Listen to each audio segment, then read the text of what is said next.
A gente vai trazer agora atualizações sobre o caso da jovem Débora Alves, que estava grávida de 8 meses e foi morta. Ontem, a polícia divulgou o que teria acontecido com o bebê que ela esperava. E a mulher de Gil Romero, principal suspeito desse crime, que estava sendo procurada, foi presa. Segundo as investigações, José Nilson, o Nego, e o Gil Romero, que era o pai da criança, são os principais envolvidos nesse crime. Inclusive, os dois eles foram interrogados mais uma vez pelas equipes de investigação da Delegacia Especializada em Homicídios e Sequestros. Segundo a polícia, os dois disseram que a Débora chegou com o Gil nesse terreno onde funciona a usina. Eles tiveram uma discussão por conta da criança, da gravidez, que ele não queria que ela dissesse que o filho era dele. Os dois estrangularam a vítima utilizando uma corda. Logo em seguida, colocaram o corpo da Débora em um tonel e atearam fogo e levaram exatamente para essa área de mata. Dentro do carro, já na usina, estacionados, eles começam a discutir porque, no dizer dele, ela já estava demais. Ela já tinha recebido R$ 500, ele já tinha pago alguns exames, mas ela, estando demais, queria que ele assumisse a paternidade e queria que ele desse objetos para a criança, como um berço, como utensílios que os bebês precisam. E ele dizia que era um absurdo, porque ele nem tinha feito DNA, que essa criança podia ser de qualquer pessoa. Ele saiu do carro, virou para o Nego e disse: "Tu garante?" No que ele falou: "Garanto." E pegaram uma corda que estava na picape Montana, dirigida pelo Nego, voltaram ao carro, ele sentou-se, o Gil Romero, sentou-se no banco de trás do Honda Civic em que ele estava, e ele disse que o Nego, então, disse: "Ela é uma mulher, ela está grávida." E aí ele disse: "Então eu vou puxar primeiro." E começou a puxar a moça pelo pescoço com aquela corda, pisou no peito dela e com a corda por trás do pescoço finalizaram então esse estrangulamento. Desceram a moça já queimada nesse tonel até essa área de mata e o Neguinho foi embora depois que fizeram toda essa tentativa de ocultação. No entanto, o Gil Romero, ainda no trabalho, começou a pensar que se aquele corpo fosse encontrado e aquela criança fosse submetida a DNA, ele seria imediatamente o principal suspeito do crime. E ele disse que se desesperou e pegou uma faca de pão que se encontrava lá no local onde ele trabalhava, abriu a barriga da moça, desceu novamente, onde estava o tonel, abriu o tonel, com uma faca de pão, extraiu a criança que já estava morta. Então ele pegou um saco de estopa, encheu de objetos metálicos, de resto de obra, do que ele encontrou, fechou aquele saco, colocou um outro saco, colocou isso tudo no porta-mala do carro dele, foi até o porto do Ceasa, resolveu atravessar para o lado do Careiro e no meio do rio ele arremessou esse saco que afundou imediatamente devido ao peso. A Polícia Civil estava à procura de Ana Júlia Azevedo, de 29 anos, que é a companheira do Gil.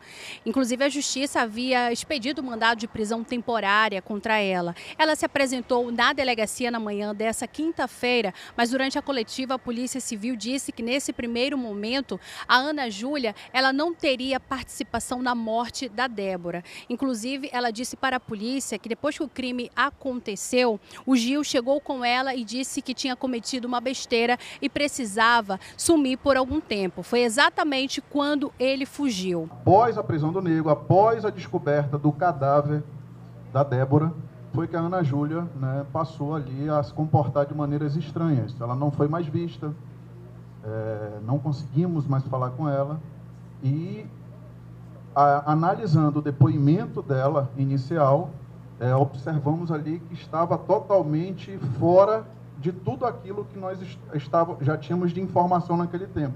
Ou seja, ela mentiu. No primeiro depoimento dela, notamos sim, uma certa frieza e uma certa, digamos assim, não concordância dos familiares da Débora em ficarem acusando o marido dela de ter assassinado. Ela se apresentou no dia de hoje com seu advogado aqui na Delegacia Geral e já foi novamente oitivada aqui pela doutora Débora, no qual ela já, assim, mudou um pouco ali a versão inicial do que ela havia apresentado, né? Já informou a questão dos veículos, que de fato sumiram no dia do crime da casa dela, porque ambos os veículos do Gil Romero foram utilizados nesse crime.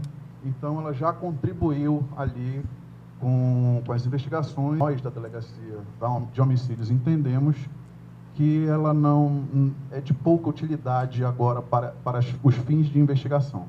Ainda nessa quinta-feira, familiares da vítima estiveram aqui na sede da Delegacia Geral em busca de respostas, exatamente para saber se a Ana Júlia teria participação nesse crime e também saber onde estava o bebê. Desde o começo, eu sempre tive esse pressentimento, assim, de que ela tinha esse contato, né? Pela forma da crueldade com que foi feita com a Débora, sabe? Parecia uma vingança, sabe? Parece aquelas coisas que a gente assiste em filme de terror.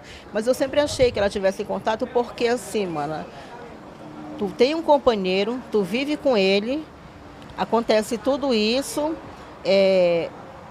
o momento que ele estava cometendo essas atrocidades, tu não estava sabendo de nada, todo o movimento, porque não foi uma coisa que foi feita assim e todo mundo ficou quietinho ali. Teve um movimento, teve várias participações. E como que tu não fica sabendo o que teu companheiro está fazendo?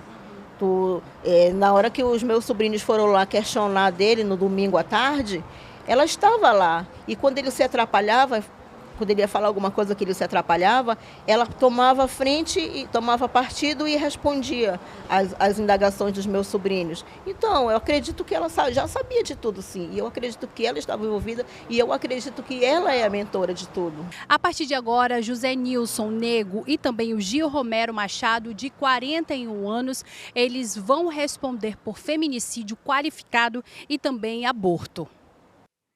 Olha, é uma situação bem grave e cada detalhe que a gente vai descobrindo do caso deixa ainda mais grave, mais impressionante. O Nego e o Gil, né? Esses dois, esse aqui era funcionário do Gil. O Gil era o pai da criança, né? Que tinha engravidado a Débora e que é o principal suspeito de ter cometido o crime. Nego trabalhava no bar de Gil, que além de bar, ele era vigilante. Primeiro, esse aqui foi preso no dia 3 e contou uma versão. Quando o Gil foi preso, já contou outra. Aí o que a polícia fez ontem? Uma cariação, colocou os dois, um frente ao outro, para ter os detalhes do crime, para saber exatamente o que aconteceu. Que esse aqui contava que o Gil tinha matado, quando ele chegou o corpo já estava lá, e ele disse que esse aqui participou, que ia dar um corretivo. Aí na hora colocaram os dois na frente um ao outro e as declarações, as circunstâncias até então reveladas foram mudando, a ponto de a gente chegar a esses detalhes horríveis que você acabou de acompanhar. Essa menina foi ameaçada e ele ainda diz uma coisa: já estava demais, já estava querendo demais. Por quê? Não queria pagar a pensão, não queria registrar um filho que tinha feito, não queria ter essa responsabilidade. Então, Débora morre por quê? Porque Gil não queria ser pai. Não queria ser pai do filho dela. E por conta disso, tem toda essa morte violenta. Toda essa morte violenta. A menina foi asfixiada. Depois disso, ela teve os pés cortados para caber no camburão. E incinerada, incendiada. Antes disso, cortaram a barriga da menina com uma faca de pão. Para tirar o bebê. Colocaram dentro de um saco. E deixou lá no porta-malas. Voltou a trabalhar. Deu até carona para outra pessoa, enquanto o corpo estava ali. De acordo com o depoimento dele, né, ontem a gente tinha essa expectativa de que essa criança pudesse estar viva, a família nutria essa esperança, mas no depoimento deles, o bebê morreu, eles tiraram para tentar diminuir os vestígios e jogou lá no Porto da Ceasa, dentro de um saco, junto com vários outros metais, para afundar e não ser encontrado. Cada vez que a gente ouve alguma declaração da equipe que está investigando o caso, a gente fica ainda mais impressionado com tanta violência, única e exclusivamente para não assumir uma criança. A Ana Júlia se apresentou ontem.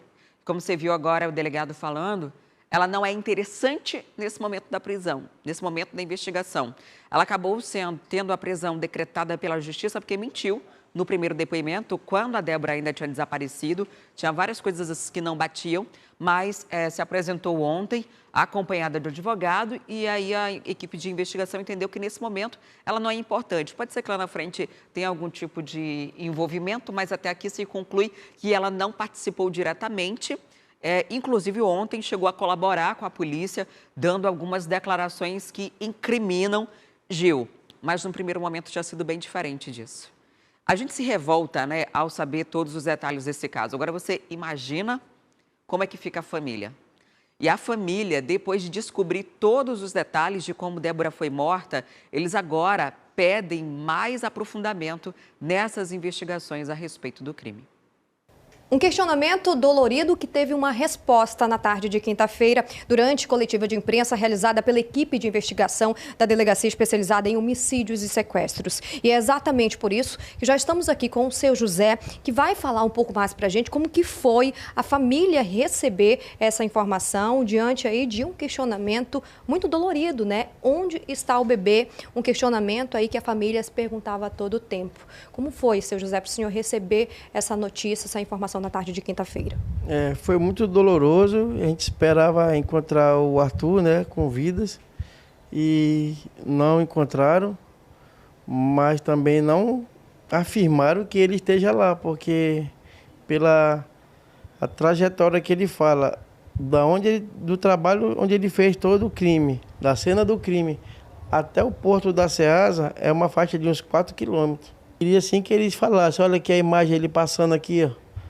Já que ele foi de uma certa parte, depois pegou o mototáxi, tá aqui, ó, ele tá levando o saco que ele falou na garupa da moto ali, com um mototaxista, desceu até o porto, as imagens do porto, que lá é filmado 24 horas, mostrando ele passando lá, tem que ter as imagens. A Polícia Civil também informou que a Ana Júlia, ela não teria participação, né? O que o senhor tem a dizer a respeito disso? Eu não posso dizer nada, mas que ela sabia desde o domingo. Quando o pessoal da família indagaram lá sobre a Débora, e ela ficou tipo assim, não fala nada. Ou seja, há muitos questionamentos ainda, né, que a família se pergunta a todo tempo. Mas agora, seu José, seria seu primeiro neto, né? Seu primeiro neto. Foi difícil para o senhor receber essa informação aí, diante desse questionamento doloroso? Foi difícil, está sendo difícil até agora, que as coisinhas do bebê lá, tudo comprada. Você já tinha esse amor? Já tinha esse amor. Todo dia eu chegava do trabalho e eu passava a mão na barriguinha dela e perguntando, como é que tá meu formigão? Que eu chamava ele de formigão. Cadê meu formigão? Tá bem? Ela dizia, tá bem. Aí eu vinha embora e ela ficava lá na casa dela. O que o senhor tem a falar agora à Polícia Civil? Eu fico muito grato pelo trabalho deles, mas que eles podem aprofundar mais um pouco.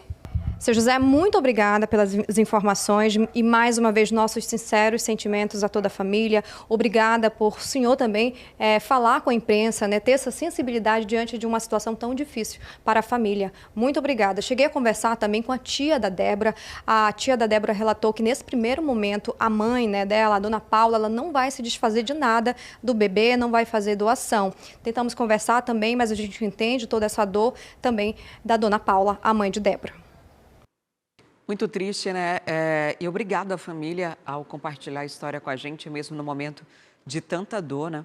Débora era uma menina muito jovem, então qualquer pai perder uma filha, um filho nessa idade é um sentimento inexplicável. E quando se tem os detalhes desse caso, isso se torna ainda mais revoltante.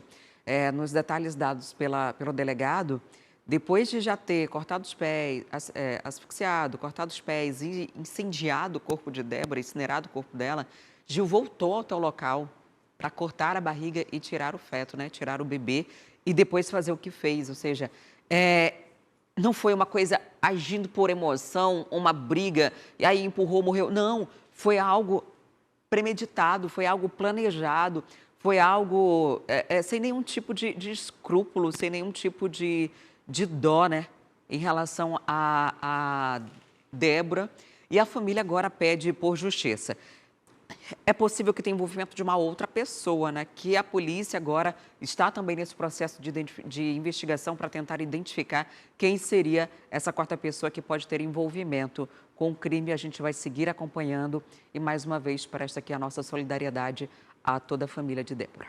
Quer ficar por dentro de todas as notícias e programação da TV A Crítica? Então já se inscreve e ativa o sininho. E até o próximo vídeo.